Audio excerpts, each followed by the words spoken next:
Hi అండి అందరికీ.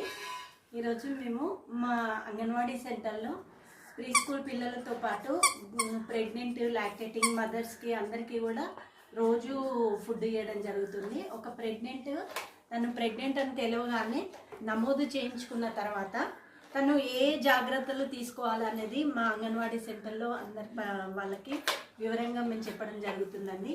దానికోసం సపరేట్గా ఒక బుక్ కూడా ఉంది, ఆశా కిరణం అని.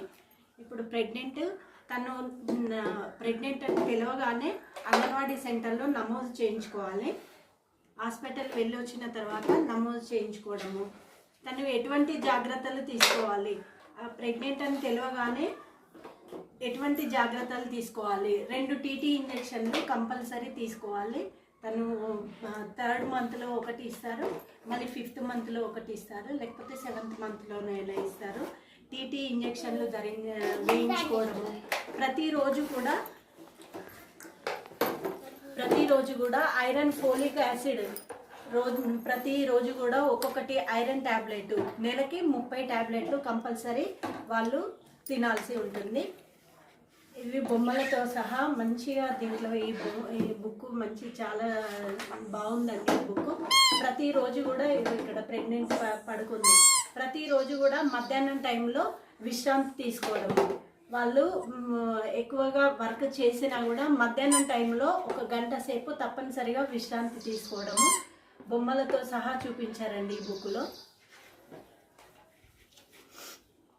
వాళ్ళు తీసుకునే ఫుడ్ ప్రతిరోజు కూడా అదనపు ఆహారం, అంటే వాళ్ళు ఒక మామూలు స్త్రీగా ఉన్నప్పుడు తీసుకునే ఆహారం కంటే కొంచెం అదనపు ఆహారము, అంటే లోపల బేబీ కూడా అవసరం కాబట్టి అదనపు ఆహారం కూడా వాళ్ళు తప్పనిసరిగా తీసుకోవాలి.